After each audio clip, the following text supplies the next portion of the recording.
Performance से, हर performance से अपने सीजन की याद आती है ऑनेस्टली बताऊं तो, क्योंकि जैसे ही वहाँ पे कोई परफॉर्म करने आता तो एकदम से याद आ जाता ना, यहाँ पे मैं भी खड़ा होकर परफॉर्म कर रहा था। जैसे जो ऑडिशन राउंड चल रहे थे, पेरेंट्स का क्या रिएक्शन जब आपने उन्हें बताया था? हर पेरेंट का डर होता है कि यार ये लाइन ऐसी है, इसमें कंपटीशन इतना है कि क्या बच्चा आगे जा पाएगा कि नहीं जा पाएगा, तो वो उन्हें ये डर होता है। What was the reason behind naming MC Square? So energy equals MC square हम बहुत बड़ी इक्वेशन है एक साइंस की। सो सबसे पहला रीजन तो यही था, ई इक्वल्स एमसी स्क्वायर, मतलब एनर्जी इक्वल्स मी। दूसरा रीजन कि यार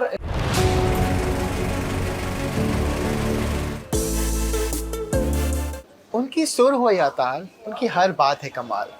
MTV Hustle Season 5 में मचाने आ गए हैं वो धमाल। There is no prize for guessing that I'm talking about the supremely talented MC Square.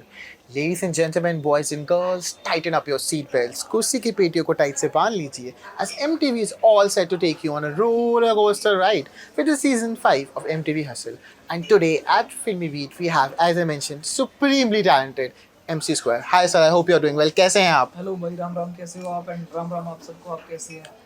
आपसे सवाल पूछने से पहले मैं तो बोलना चाहूँगा कि it has been an amazing journey. मेरी जितने लोगों से भी बात होती है, they are multiple people who have been inspired by your journey as a contestant, as a winner of MTV hustle season 2 and now as a mentor. इस journey को आप कैसे, होता है रोलर कोस्टर राइड होती है, जी। उस तरह आप कैसे एक्सप्लेन करेंगे? मैं इसको एक वर्ड में एक्सप्लेन करता हूँ जिसका नाम है स्क्वायर ऑफ लाइफ।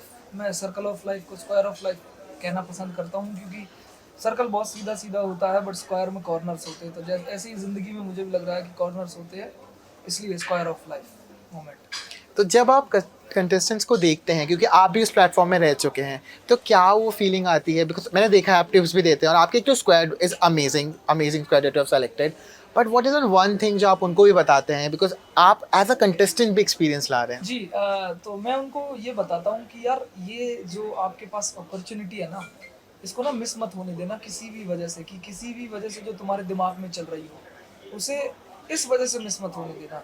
बस ये देखना कि ये यार ये हमें इतनी मेहनत के बाद अगर ये मिला है ना, तो हमें यहाँ पे एक पॉइंट प्रूव करना है, और इतनी मेहनत करना जितनी शायद तुमने इससे पहले कभी ना करी हो, उतनी करना, उतनी भूख रखना कि तुम्हें वो चीज़ चाहिए बस। बिल्कुल। एक ऐसी चीज़ जो आपको बहुत अलग बनाती है, एक तो हरियाणवी रैप को एक अलग लेवल पे लेके जा चुके हैं, और उसके साथ साथ ही आपकी सादगी। तो मुझे आपसे जानना है, जब आप कंटेस्टेंट्स को देखते हैं, उसे किस बेसिस पे आप वैल्यू करते हैं, किस बेसिस पे उनको इवैल्यूएट करते हैं? बिकॉज एक तरफ ऑफ कोर्स से उन्हें सिर्फ रैप नहीं करना है, बस इस सीजन में it's a different thing all together. इतने भी कंटेस्टेंट है जस्ट नॉट रैपिंग, वो सोशल थीम को इंक्लूड कर रहे हैं, परफॉर्मेंस और अच्छा कर रहे हैं, तो आप उन्हें किस तरह से इवैल्यूएट करते हैं? तो भगवान की दुआ से मतलब इतना करने के बाद पता नहीं, मुझे अपने आप ही वो मैच्योरिटी फील हो जाती है परफॉर्मेंस में किसी की में, जहाँ जो मुझे लगता है कि जो वो कर रहा है ही ओन्स हिज वर्ड्स, मतलब जो बोल रहा है, तो मैच्योरिटी फील हो जाती है अपने आप ही, वो उससे कनेक्शन बन जाता है किसी भी आर्टिस्ट के साथ। तो आई थिंक वो बहुत ही साइकोलॉजिकली वो होता है, मतलब समझ रहे हो, पहचान होती है, मुझे ऐसा लगता है। बाकी राइटिंग तो देखो मायने रखती है। राइटिंग तो सबसे बेसिक, ये सब बेसिक पैरामीटर्स है कि आपकी परफॉर्मेंस कैसी की है, आपने राइटिंग कैसी करी है। सबसे इंपॉर्टेंट फैक्टर जो मेरे साइकोलॉजिकल दिमाग में होता है वो यही होता है कि वो कनेक्ट हुआ है कि नहीं हुआ, उसमें कितनी ऑनेस्टी थी, मतलब उसके बोल में। कभी ऐसा हुआ है किसी परफॉर्मेंस देखा हो और आपको अपने सीजन की याद आ गई हो? परफॉर्मेंस से, हर परफॉर्मेंस से अपने सीजन की याद आती है ऑनेस्टली बताऊं तो, क्योंकि जैसे ही वहाँ पे कोई परफॉर्म करने आता तो एकदम से याद आ जाता ना, यहाँ पे मैं भी खड़ा होकर परफॉर्म कर रहा था। जैसे जो ऑडिशन राउंड चल रहे थे, तो वहाँ पे जब स्टार्टिंग में कुछ कंटेस्टेंट जैसे अगर नर्वस से दिखते थे तो ऐसा लगता था कि सबसे पहले मैं बता दूं यार, बहुत नर्वसनेस होती है सच में। ऑडिशन का जब दिन होता है सबसे पहला दिन, बहुत नर्वसनेस होती है। तो वो जब मैं वो फील कर रहा था ना कि मैं 4 साल पहले यहीं पे था और मैं कैसे किस तरह से पीछे नर्वस फील कर रहा था, तो ऐसे ही हर हर हर किसी परफॉर्मेंस से अपनी याद आ जाती है। बिल्कुल। तो पूरी दुनिया आपको MC स्क्वायर के नाम से जानती है, लेकिन उसके पीछे एक अभिषेक भी है। मुझे उस जर्नी के बारे में जानना है। देखिए इंडिया में क्या होता है, हमारे माँ बाप एक चीज़ बोलते हैं, बेटा पढ़ो, पढ़ाई बहुत ज़रूरी है, खेल कूद भी करो, डांसिंग, परफॉर्मिंग, रैपिंग, ये सब बाद में करो। घर वालों को क्या रिएक्शन है जब उन्हें बताया आपने कि मुझे इस फील्ड में आगे जाना है? बिकॉज आप स्पेशली, आप भी नॉर्थ के, मैं भी नॉर्थ का हूँ। पहले होता है बेटा पढ़ाई करो, बाकी चीज़ें तो ठीक है, एक स्टेबल करियर देख लो। पेरेंट्स का क्या रिएक्शन जब आपने उन्हें बताया था? मैंने ना कभी भी मतलब ऐसे एकदम से नहीं बताया कि मैं ये करने वाला हूँ। मैं धीरे धीरे करता रहा, थोड़ा बहुत पता चला, घर वालों को थोड़ा बहुत नहीं पता चल रहा था, थोड़ा बहुत होती थी नाराजगी, मायूसी होती थी थोड़ी बहुत, समझ रहे हो, दोनों तरफ से दो तरफा, क्योंकि पेरेंट्स चाहते हैं कि उनका बच्चा ना कुछ एक एक सफल लाइफ जी ले, उनका बस यही मानना होता है। तो मुझे उनका भी पॉइंट ऑफ व्यू पता था कि वो क्यों ऐसा सोचते हैं, क्योंकि देखो हर पेरेंट का डर होता है कि यार ये लाइन ऐसी है, इसमें कंपटीशन इतना है कि क्या बच्चा आगे जा पाएगा कि नहीं जा पाएगा, तो वो उन्हें ये डर होता है। तो मैं यही कहना चाह रहा हूँ कि यार आप में अगर उस चीज़ की भूख है तो उस चीज़ के लिए इतनी मेहनत करो, इतनी मेहनत करो कि फिर अपने पेरेंट्स को भी प्रूव करके दिखा दो। बस यही एक इसका तरीका है इससे निकलने का। अब जब वो देखते होंगे सबसे बड़ा जो स्माइल होगा चेहरे पे, सबसे ज़्यादा स्माइल उन्हीं के होते होंगे ना? जी बिल्कुल, 100%, 100%। उनसे ज़्यादा कोई भी चीयर नहीं कर सकता आपको, जो आपके घर वाले हैं, वही आपके सबसे क्लोजेस्ट होते हैं। बिल्कुल। तो जैसे कि आपकी जर्नी बहुत ही जैसे रोलर कोस्टर होता है ना वाला, तो सीज़न 2 में आप विजेता हैं, you are the winner of season 2 MTV hustle and now as a mentor. आप वो क्या चीज़ देखते हैं? देखिए रियलिटी शो की जब बात होती है बहुत बार होता है उस पर ड्रामा मसाला ऐड ऑन किया जाता है टीआरपी के लिए, but MTV hustle is a very simple concept कि आपका परफॉर्मेंस मैटर करेगा at the end of the day. तो जब आप अभी इवैल्यूएशन की बात की, जब आप इवैल्यूएट करते हैं तो आप किस चीज़ का ध्यान देते हैं? बिकॉज आप भी उस दौर से गुजर चुके हैं as a contestant, now as a squad boss. आप जो लंबादास हैं अपने, उनको जब जज करते हो कैसे जज करते हो? सो मेरा जज करने का तरीका देखो, सबसे पहले एंड फॉरमोस्ट मेरा आता है बेसिस जो है वो, जो आपने लिखा है उसको किस तरह निभाया है। सबसे ज़रूरी चीज़ जो मुझे लगती है एग्जीक्यूशन, मतलब आपने परफॉर्म किस तरह से किया है, मेरे लिए बहुत ज़रूरी है, समझ रहे हो आप। और फिर दूसरी चीज़ जो सबसे इम्पोर्टेंट आ जाती है वो लिखाई मेरे लिए आ जाती है। और फिर कई सारे फैक्टर्स होते हैं कि जो टेक्निकलिटीज़ है कि केडेंस सही था आपका, टोनैलिटी कैसी थी आपकी, आपने हुक को किस तरह से डिफरेंशिएट किया है, आपने कॉम्पोजिशन क्या यूज़ करी है, कई सारे फैक्टर्स आ जाते हैं। देखो ये तो हो गए बेसिक फैक्टर्स, ठीक है। फिर मेरे अंदर जो दूसरा फैक्टर है, जैसे मैंने पहले भी बताया कि मैं ये देखता हूँ कि उसमें कितनी सच्चाई कि कितना ऑनेस्टी के साथ उसने उसे निभाया है। वो ऑनेस्टी देखने में मुझे बहुत अच्छा लगता है, सच बताऊं। अगर कोई आउट ऑफ द वे जाके मतलब हार्ड ट्राई करने की कोशिश करता है ना, वो भी दिख जाता है कि वो आउट ऑफ द वे जाके हार्ड ट्राई, मतलब जो शायद नहीं हो पा रहा है बट वो कोशिश कर रहा है, वो दिख जाता है। उसके लिए कूडोज है, बट आई फील लाइक कि कंपटीशन का स्तर ही इस लेवल का बहुत है अलग लेवल का है कि इन चीज़ों से बचना चाहिए कि वो ना करे कि मतलब ज़्यादा ही वो ना करे कि घोच पोच हो जाए। सिंपल भाषा में कहूँ मैं, अच्छा करे बस, मतलब यही है।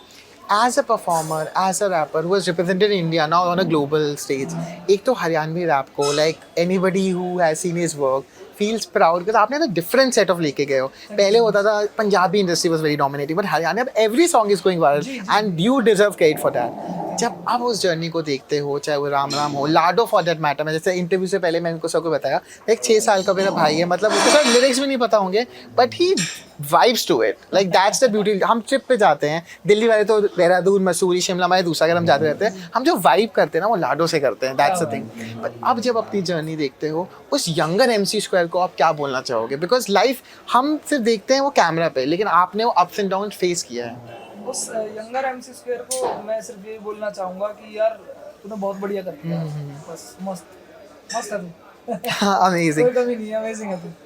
तो व्हाट वाज द रीजन जो MC स्क्वायर जो स्टेज नेम है आपका, लाइक अभिषेक, तो मैं हम सबको बोलता अभिषेक जो होते हैं वो देखा अमेजिंग होते हैं, आप भी हैं अमेजिंग हम, what was the reason behind naming MC square? So energy equals MC square बहुत बड़ी इक्वेशन है एक साइंस की। सो सबसे पहला रीजन तो यही था, E इक्वल्स MC स्क्वायर, मतलब एनर्जी इक्वल्स मी। दूसरा रीजन कि यार हिप हॉप में होता है MC का मतलब मास्टर ऑफ सेरेमनी या फिर माइक कंट्रोलर बोल देते हैं, तो वो था दूसरा रीजन। और स्क्वायर का रीजन मैंने आपको बता दिया कि मैं सर्कल की जगह स्क्वायर बोलना प्रेफर करता हूँ, क्योंकि उसमें कॉर्नर्स होते हैं ना, तो वही लाइफ को डिपिक्ट करते हैं। तो what's next for you, like MTV hustle के बाद क्या एनी अपकमिंग प्रोजेक्ट्स जो रिसेंटली आपने रिलीज किया है उसके बारे में कुछ बताना चाहेंगे? मैंने अभी रोमी भाई के साथ एक गाना रिलीज करा अभी, तो रोमी भाई के साथ गाना आया, प्लस और भी गाने आ रहे, कई सिंगल कोलैबोरेशंस तो आ ही रही है, साथ में मेरी EP आ रही है। और उसके बाद EP के बाद मेरा पहला डेब्यू एल्बम भी आ रहा है जो तैयार हो गया, जस्ट ऑन द वे है। सो या But we have seen you perform in music videos, but somewhere down the line, acting में on a different basis, maybe OTT, web series या कोई reality show कभी आप करना चाहें? मैं एक्टिंग जरूर करना चाहता हूँ जी।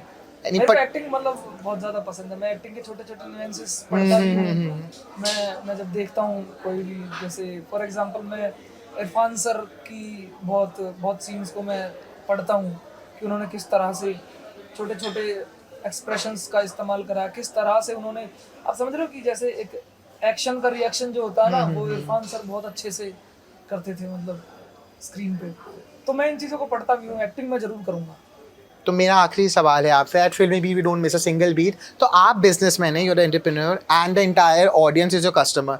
आपको 5 रीजंस देने हैं why they should watch you and entire team, paradox हो गए, एक्जी हो गए, बादशाह सर हो गए, सबको ऑन एमटीवी हसल सीजन 5। सबसे पहला तो यार देखो, आपको हर हफ्ते नए नए गाने सुनने को मिलेंगे, जो भी गाने लवर्स लोग हैं। मतलब हिप हॉप की बात ही नहीं कर रहा मैं, अगर एक बार के लिए हिप हॉप की बात रख दूं साइड में, जो जस्ट इन जनरल गाने सुनते हैं ना, उन्हें गाने सुनने के लिए मिलेंगे अच्छे अच्छे। You can add to your playlist जो भी आपको पसंद आता है, क्योंकि अलग अलग टेस्ट मिलने वाला है, इतने सारे कंटेस्टेंट, समझ रहे हो, हफ्ते में इतने सारे गाने मिलना वो, और हर हफ्ते नए नए गाने मिलना, ये बहुत अच्छी बात है। दूसरा रीज़न मैं कहना चाहूँगा कि यार एक ऑथेंटिसिटी मुझे बहुत नज़र आती है असल में, अनलाइक मतलब कुछ भी, तो वो ऑथेंटिसिटी के लिए उसे देखे। और तीसरा रीज़न यार, वहाँ पे मैं बैठा हूँ। बिल्कुल, MC Square is there, but how can we not wrap it up? एक line which you would like to perform of any of your song. ठीक है, एक गाना है आजकल मेरा बहुत अच्छा लगता है मुझे, वो कि एक आवे नीम की डाली मेरे सुपने में, एक घेर पड़ा कति खाली मेरे सुपने में, एक अरहर भरी ट्राली मेरे सुपने में, सरसों के फूल की बाली मेरे सुपने में, एक चूल्हे आ गया पोती मावा, स्वाद हाथ की रोटी का, एक कोल्लू वाला खेत मेरा मिल के दस खो गया, एक मेरा एक सूरज चुपता खेत लगी सराड़े में, एक डिबिया की लो जड़ती दिखे आड़े। इस तरह से धन्यवाद बहुत ज़्यादा। Ladies and gentlemen, that's why he's MC Square, the Squared boss. Thank you so much for your valuable time. Thank you. so much. So you know what to do on weekends at 7 p.m. on MTV India. You have to watch what? MTV Hustle Season 5. अपना home ground on Jio Hotstar and Yeah. MTV।